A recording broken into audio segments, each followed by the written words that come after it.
Yo,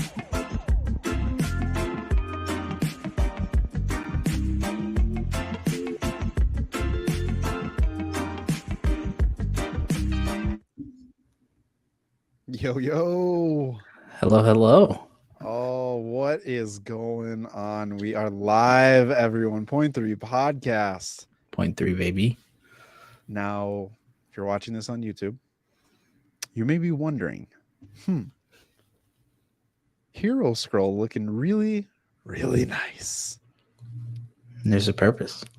Oh, there is. Enlighten the audience to a little dash, a little splash of what's A little coming. sprinkle, a little Yeah. sprinkle. Yeah. Well, everybody, we know we've been hearing you guys clamor for it, and we saw the response on our first video with the rankings, the MCU rankings, and we promised the other parts are coming out. But tonight, after this live, we are recording the final part, and we decided that we need to elevate it a little bit, Elevate it.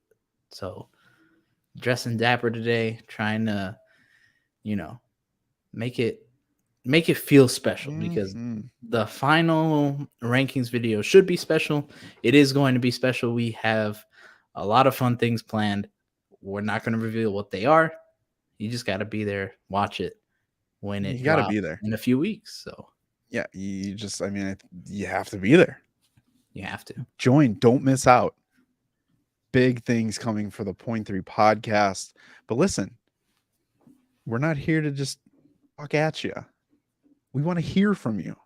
So join the POINT3 podcast conversation anywhere you listen to your podcasts, all of your favorite social media platforms, and most importantly, join the Discord. If you hop on the TikTok or Instagram, it's the easiest way. Find the Discord channel in our link tree. Join, say hey. We'll say hey back. Keep talking because there are some really, really cool things that we chat about within the Discord community that we're building here at the POINT3 podcast. I would probably say right now, two of my most favorite things we've done in Discord: one, movie night, and two, simply just the input from our mutual friends that we have acquired throughout the course of 7 months now. Almost 7 months. That's probably like middle of next month. Yeah, 6-7 months. That's crazy. So we're cruising along. We are cruising along, but we can't do it without all of you loyal listeners. Live stream Wednesdays. We are here to talk about news and notes, some exciting things that have been going on. I didn't get a chance to talk to you this past Monday about it. How are you loving Spider-Man 2? Oh my God. I don't know if Spider-Brando got a say in this. I completed it. You completed it. And I have to say, it's probably, without a doubt, top 3 favorite Spider-Man things ever. Just ever. Yes, adaptations, things like amongst all medias, between comics, movies, shows, other games, everything. This is probably top 3. I dare to say top 1, but I feel like I need another playthrough of deeper, going into that story again. But man, it took me about, I want to say 18 hours in total. That's not bad.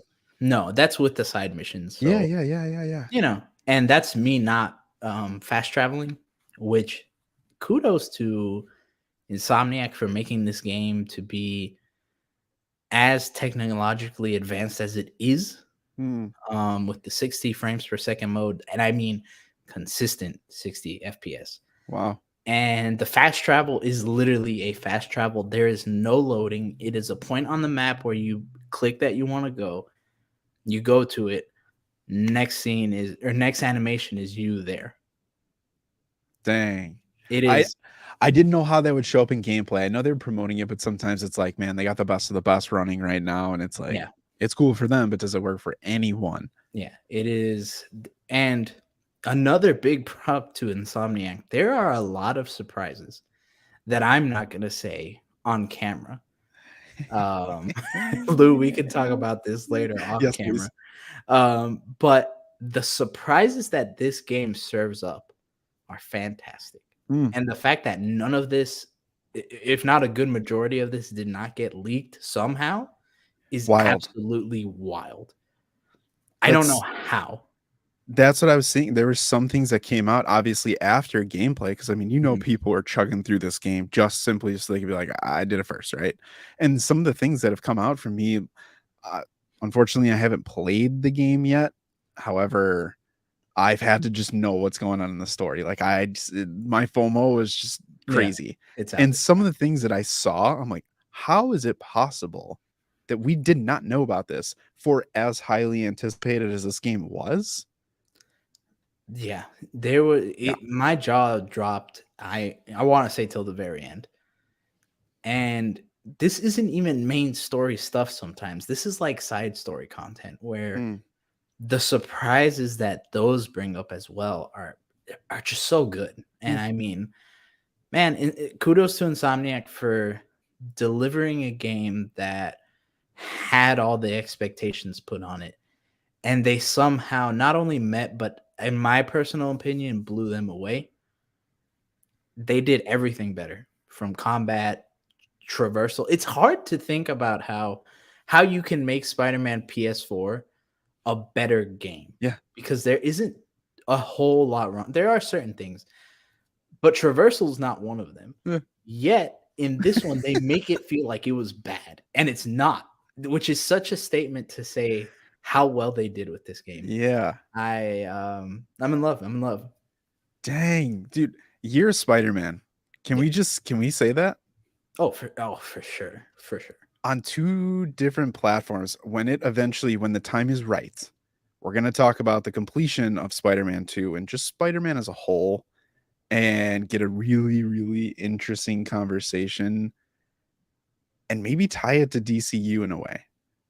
Because I wonder if Marvel is going to I feel like they're slowly positioning things to ultimately be better than any DC product.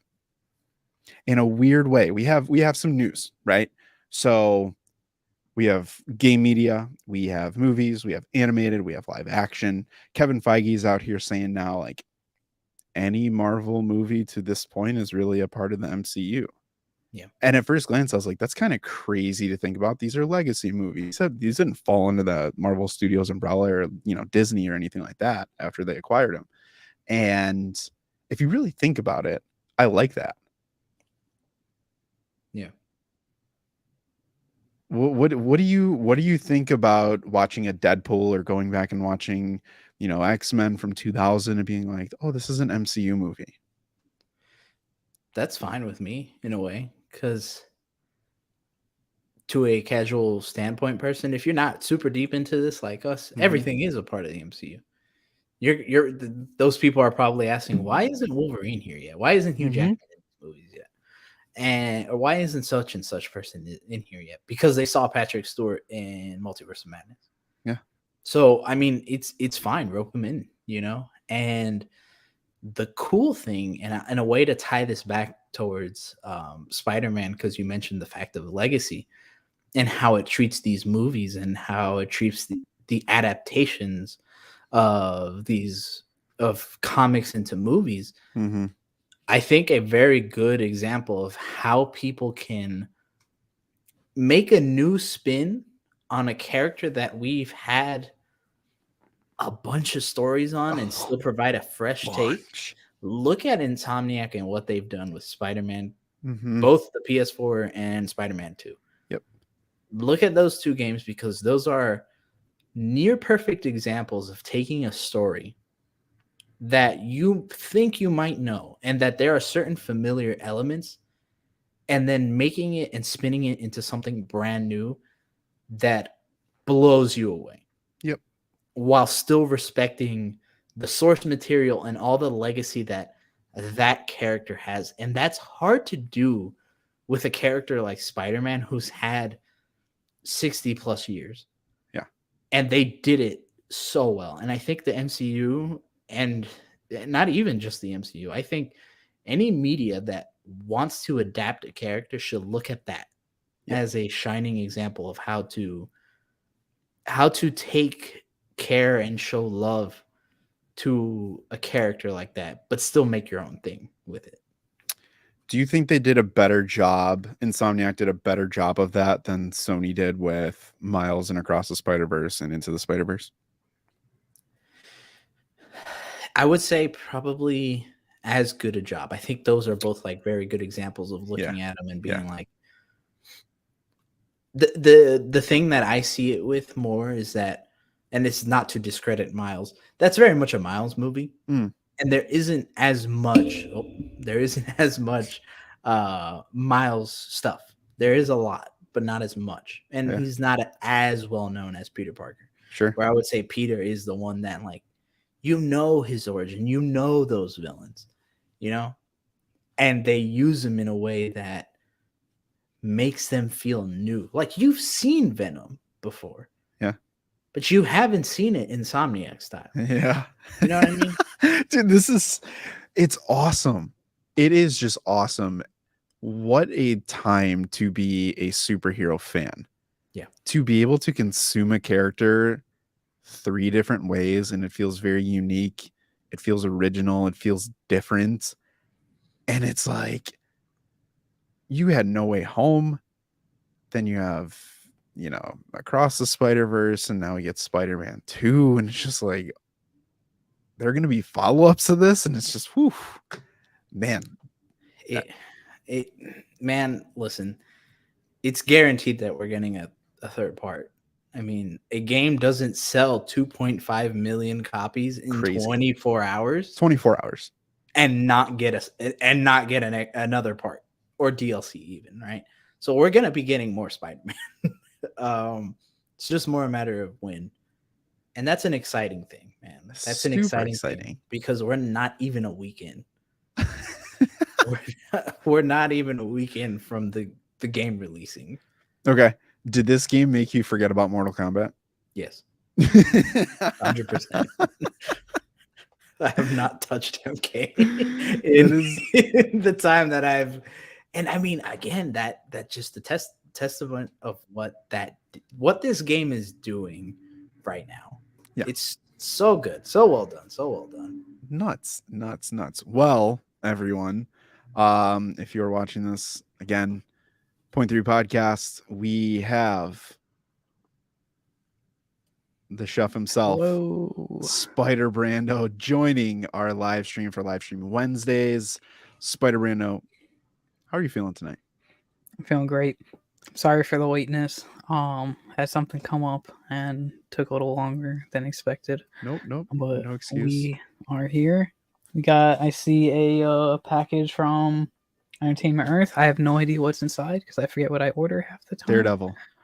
Daredevil. Did you order that one? The Shadowland? So. Yeah. Was that Entertainment Earth? Yes. It looks like my mom might have fucking unboxed it. Also. She made her own video. I don't know. The bottom is just folded. I see the bottom is just like this. So I guess someone. Mail guy might have been taking a peek in there or something. I don't know. Mail person. They looked at it and said, "Oh, the other Daredevil. You're talking about the other one, the King Daredevil." Yeah.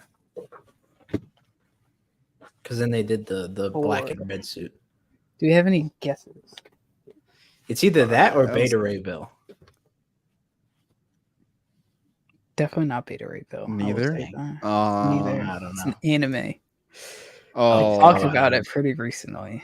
I don't know if it was off. Is it a Black Clover? Yes. Oh, I you got my guy. Oh, I forgot my camera's over here now. You got my guy. Sweet. Turn it on the side. Turn it on the side with the photo. Other side. Oh, nice. This pop, I'm excited to test the glow. Yep. I was gonna say we're gonna glow check it. Ooh, since we're on it, now, actually, we talk about collecting here. Do we have any final 2023 collection goals and/or boxes to check? I still have a few goal comics to get through. I don't know how well I'll get to them, just because one of them is a little more pricey. Ooh. And then one is rare to find. So the ones in question are Fantastic Four 49, which is like the first full. Oh, you've been looking for that for a while now. Yeah, but it's always a little out of reach for when I need to get it. And then the other one's Sly Cooper, Adventures of Sly Cooper. Ooh, it's rare to find. Nice. And the copies that are on eBay are either graded and they are priced stupid crazy. Or they're really beat up copies. So I can't justify that. The other ones are Avengers 55, which is the first Ultron, which it's one of those books where I can just never seem to find it when I'm like, yeah, I'm going to buy it now. I can never find it. And then Tales of Suspense 48, which is the first gold Iron Man armor. That one's another one that's kind of like, it's a little harder to find. It's not super pricey, but it's kind of hard to find. Speaking of Iron Man, I want to ask you this question. Spider Brandon, we touched on it a little bit, but since we're all here together, we're gonna throw out the R word. We're gonna say reboot. Post Secret Wars. No, terrified. I am seeing some very interesting comments on social media about pro or anti reboot for the MCU. If they do reboot, do you guys want to see the character of Iron Man and Tony Stark come back in the first phase post Secret Wars reboot event? If it happens. No.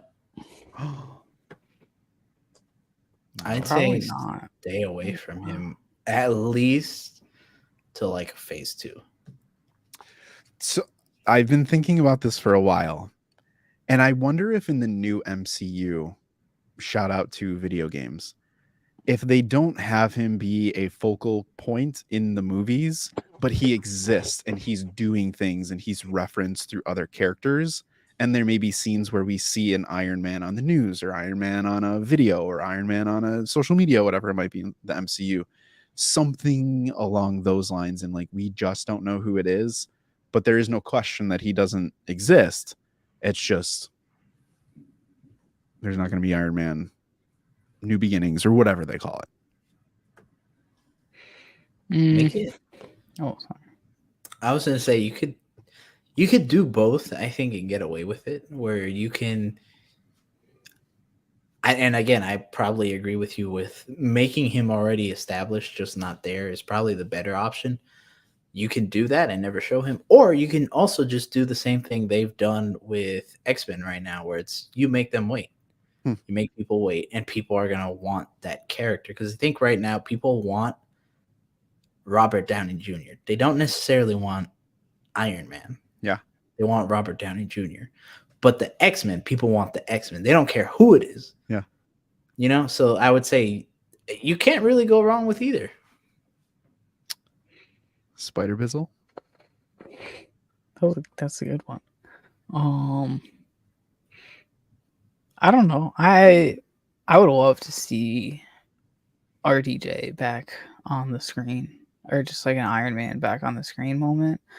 Yes, fan servicey as it could be, but I don't think they should reboot him that soon. Like maybe later down the line. I just feel weird, and then everyone will be comparing it to like the original storyline. I feel I'll be like, oh well, like this RDJ Iron Man did this, like what they do with all the Spider-Mans. Everyone just compares too much, and what they're gonna do with the Wolverines, and Hugh Jackman's gonna be like, okay, this is the Hugh Jackman for everybody. It's just like the Supermans, and it's just gonna be too many comparisons that I don't think they should go into it with. I don't think they should go in and change an Iron Man, and just honestly just like leave him out, or wait till the next reboot. So we're never getting Iron Man. This is it. I think they should reboot after this. Yeah, they got movies for like 100 years, man. Disney's been around for 100 years already. Not with this The modern world's- fan base. Yeah, they'll Yeah. adapt. The internet rules all. So, is it fair to say that Marvel specifically, Spider-Man is the unicorn of the Marvel world? That you can put him out there a gajillion times, and if you got a good story, it doesn't matter. Does that not apply to someone like an Iron Man? Because No. I mean, No. Iron Man's an extremely important character to Marvel. And I would say he's one of the characters we've seen where the star who has been associated with him and the character himself are very important. But the character, in my mind, Robert Downey Jr. is my favorite character. The character of Iron Man is more important than Robert Downey Jr. And Robert Downey Jr. still has an opportunity to come back before the saga's over in some capacity. I would prefer to see him sooner rather than later. Iron Man. I think he would come back, at least as some sort of variant, throwback to the Superior Spider or Iron Man rumors of Multiverse of Madness.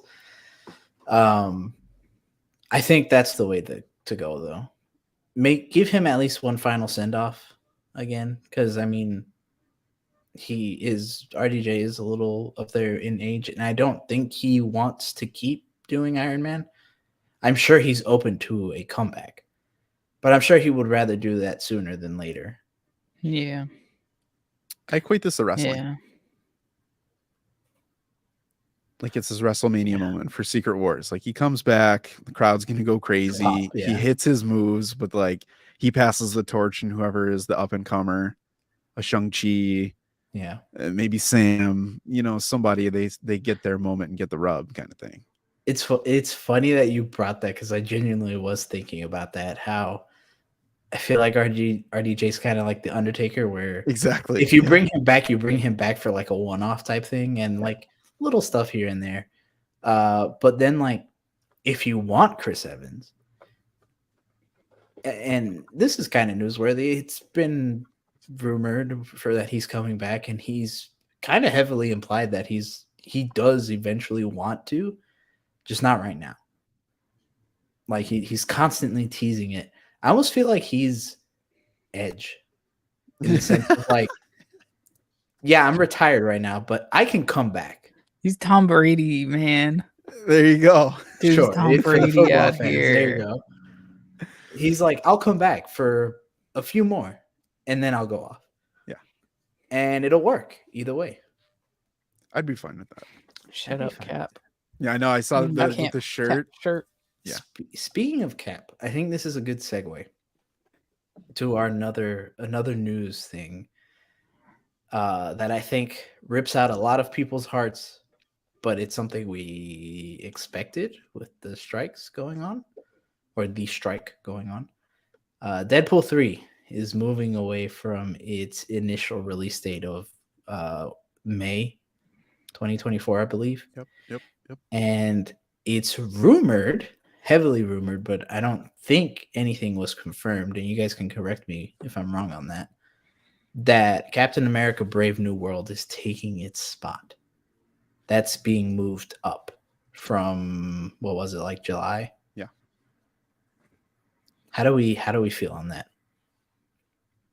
I'm okay with it. I feel like both movies fit as good, like May, like start of summer type movies. And if it means Deadpool comes out in July and they just do a little flippity flip, I think that'll build some suspense if a Loki ends the way that we hope it ends with this multiverse saga. Listen, anything that they can do to push movies closer together that lead into Secret Wars, that's the thing that I think a few of these movies can do, is build that momentum back, that movie momentum, right? Loki is doing a good job, and Loki is like, literally, I just picture when someone's like, I'm holding the world up, right? The weight of the world is on my shoulders type of thing. That's Loki to me right now. I was talking about this with Spider Brando. I was not, before episode 3, episode 1 and 2, I was not rushing to flip Disney Plus on, knowing that it's going to be out a little bit earlier. I'm to be honest with you, I would have absolutely never watched it if it came out at midnight. I'm like, no, thank you. I would have watched it the next day for sure. But knowing that it's coming out, I'm still choosing a couple things that are every single Thursday over it. It's not a priority. It's third place for me. Episode 3 got me back, but this is just showing you how important Disney Plus is to support movies and how important movies are to the MCU. And they need to make these movies really, really big. Once the strikes are over, we can get our marketing and everything back. But I think it's very smart to push something that feels multiversal closer towards the end of the multiverse saga and have Brave New World, which is not multiversal. And if it is, I'd be very surprised to have that move up. Let's get all the multiverse stuff back. I think it'll be cleaner, and I think it'll work out just like WandaVision worked out. I think it would as well, but my point only stands if Deadpool gets to July.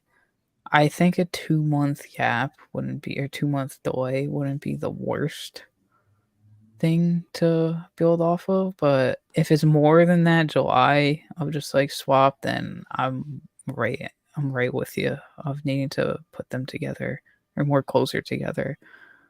Like what WandaVision and Strange 2 should have done. Now that's supposed to be like 2 weeks apart.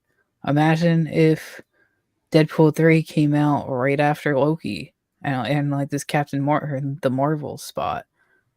And if they're supposed to directly lead into each other, that would be freaking awesome. Of having to hype and watch that TV show, and then boom, movie comes out like next day.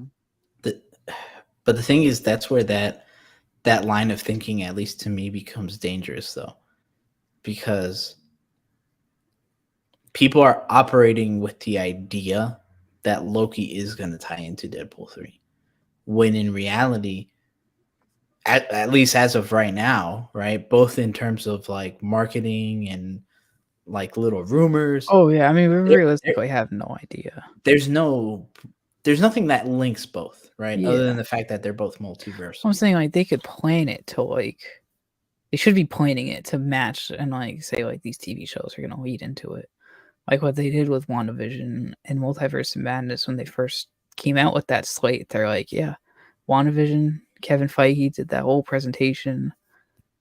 WandaVision coming out, boom. 2 weeks later, you get to see the continuation with Multiverse of Madness. But then obviously, COVID and shit screws that stuff up. But for sure. But then I think they should. I guess the strike now screws that stuff up too. So it does for sure. But my question is, taking all that aside, right? Let's put all that aside. That in a perfect world, that's what happens. Why do you put Deadpool 3 after Loki?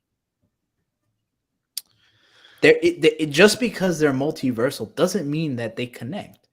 You know what I mean? And that's what I'm saying. That's why it would feel just as weird to me with what they're doing now, with where they're like, hey, the day after Loki comes out, Captain Marvel or the Marvels is coming out. Well, why? Those don't really feel like they connect. Those two pieces don't go together. Yeah. They feel like, and the same applies to Deadpool 3, where it's like, all right, sure, if it came out sooner, but does it need it? I don't think so. I really think Deadpool 3 is going to be its own thing, and people are hyping it up way too much. Yeah, it's getting the MOM treatment. Real quick, Spider-Man, I know you have an idea. I feel like you're about to cook real quick for us. I feel like he's like right here on the tip of your tongue. I just want to throw this out here. I think we can all agree that they're not going to have anything to do because logically, why would they? The movie's not even done, right? Loki's going to stand alone.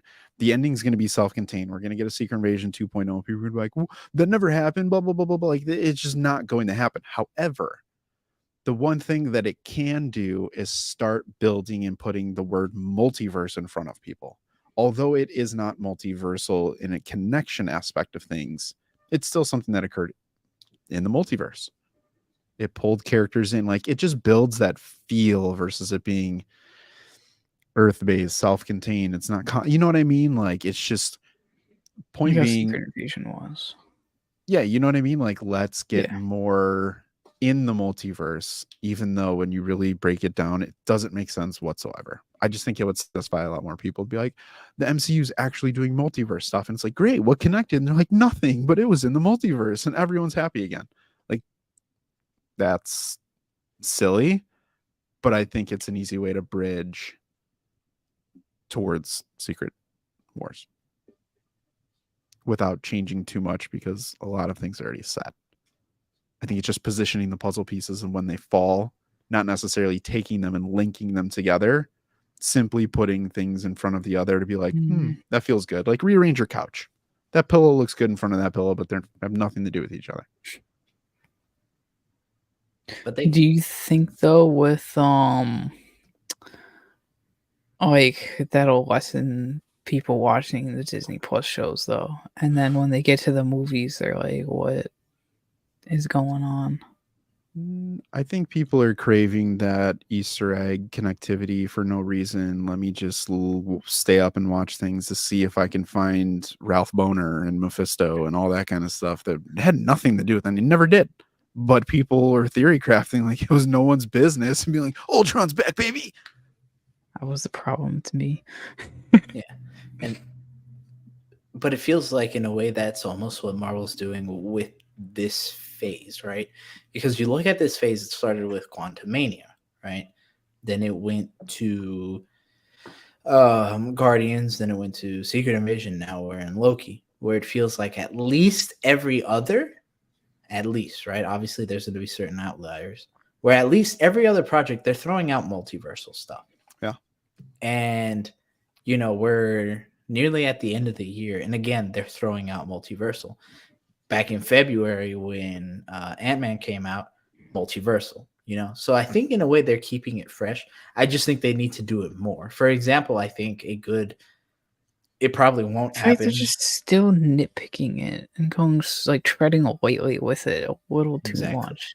Exactly. Where like everyone's getting fatigued of it already. Not fatigued. I think I don't know how to describe it. I don't know if it's a fatigue. It's more of a hunger in a way. Unsatisfied. You tasted it and you're like, Where, for example, a dream scenario is that Loki comes out. The next day when we go watch the Marvels, something multiversal happens. Loki shows up. Again, probably not going to happen. But something multiversal. It doesn't even have to be Loki related, but just something happens where now we're like, oh, snap, that's the multiverse again. Hey, I just saw that in yesterday's episode of Loki. Mm-hmm.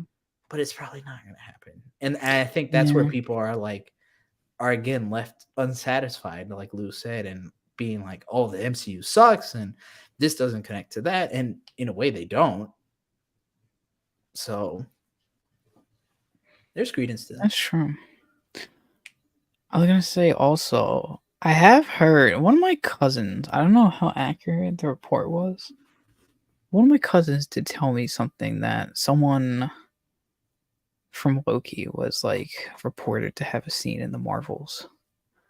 I don't know how true it is, but at least I don't know if I want to say it just for people that don't want to know about the movie or hear any of potential rumors and stuff. But it got me a little hyped.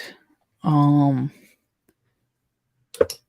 we'll see. But realistically, it is kind of good that they're doing the every other, like John Hero said.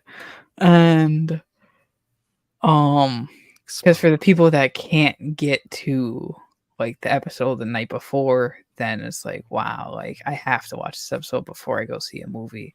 Yeah, when was the last time you felt that? Yeah, never. It doesn't. They need to pull the event aspect of the MCU together quickly over the next 3 years. Yeah, I think it can happen. But for the sake of closing this live stream up, there's one more thing that we need to address here. New news that came out. The official MCU timeline book admitted something about Spider-Man Homecoming that people have been griping about for years. The official timeline book cleared up the confusion surrounding Spider-Man Homecoming's placement in the MCU timeline. The book places Homecoming's opening moments in spring of 2012. And majority of the film's action falls in fall 2016, debunking the previous 8-year time gap suggestion. Shout out Miss Minutes. How do we feel about these MCU retcons and pulling things together, and MCU's trying to make this giant, massive, universal, multiversal world fit in to place? Book retcon. Good thing, bad thing? It's a good thing. I'd say it's a good thing. It's a small enough Errors thing. like that happen sometimes. A lot of times. Game of Thrones had a freaking Starbucks cup in their damn final season. You think Daenerys was out there going to Starbucks every day in like 200s? But I like how they are looping stuff back in, because at the end of the day, when we do get multiversal, and I feel like they're doing this at a very important time, the way the multiverse saga is going, to clear up these loose ends. Having to backtrack and watch all these movies, you're gonna want like an official like timeline with how it was originally like supposed to be and planned. So something small like that, of just changing like the year something took place in, I don't think is that big of a deal. It's cool to make it like official now and like correct it, in my opinion. Because I want that book. That book will be awesome to have. Dude, there are 3 Marvel books right now that are hot. But piggybacking on that real quick, does this open the door for other multiversal things to fix the timeline and ultimately let a reboot right the wrongs that have occurred since 2008? Yeah. It just depends on how big you're going to go with it. And I think that's where in lies the confusion of like, if you're going to retcon stuff, fine. And I think if you retcon smaller things like that, where it's like, hey, an obvious graphical mistake in the movie that probably shouldn't have been left in, but it was, versus if you're now going being like, well, hey, the first time an Infinity Stone was introduced was back here, or it was actually here, then that's kind of a bigger like, whoa, wait a minute, you know? A good example, very good example. And I don't know how true or like how official this is. I was scrolling through Instagram the other day, and one of these news outlets reported that they were like, hey, Loki knew that he had the Mind Stone during the events of Avengers, right? And if you look at Avengers, there's nothing to suggest that he knew that he had the Mind Stone. Yeah. But if you watch Loki episode 2, he said, well, remember him when I had the Mind Stone or an Infinity Stone and I use it. Did he know because of what happened, or did he know because he then got a replay of his life in the TVA? You know what I mean? Those are the types of things that are like, what is this just a fun little Easter egg, or is this actually official? Because if not, then that does change the perspective of a lot of things. I have a perfect example of this, and something I had a massive gripe about from another franchise owned by Disney, and it's the damn Star Wars books.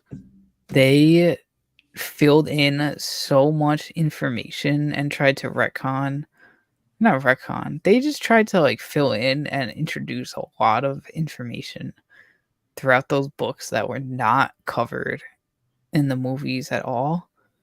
It grinded my gears. They fully explained like what a force dyad was, and like went so into detail that made things make so much more sense.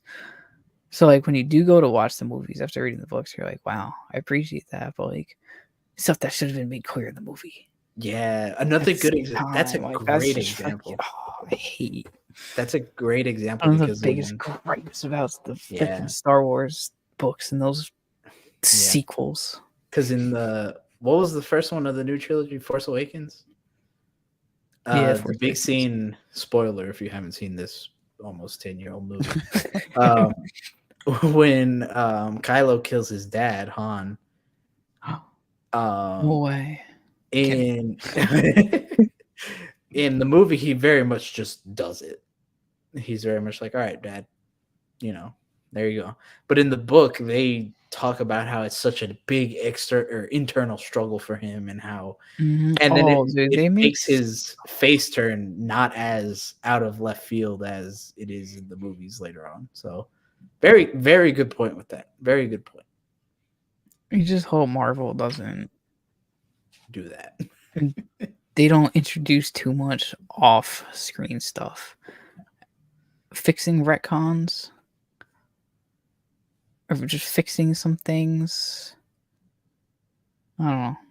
Maybe let it slide, but introducing, like, say, like, imagine in the books, nobody, like, just imagine Age of Ultron, and like nobody knew that, or they just didn't say Wanda and Quicksilver were brother and sister, and then it's like in the books, like it explains it all.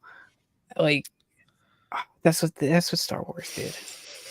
Grinds my gears. Very true. Very good point.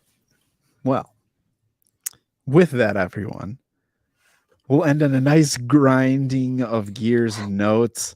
But listen, we're about to end this live stream, hop into our other stream, and give you some fantastic content, because we have part 4 of our MCU rankings that we are going to be filming here. If you want any sort of detail or insight, the only place to get that is if you join our Discord. If you want to know when our next videos are releasing, when they're coming up, check out our social media. You can find the Point 3 podcast on all of your favorite podcast platforms. Listen to us, watch us, check us out on social media, talk to us in Discord, tell us how great Spider-Man 2 was. Listen, we want to hear from you.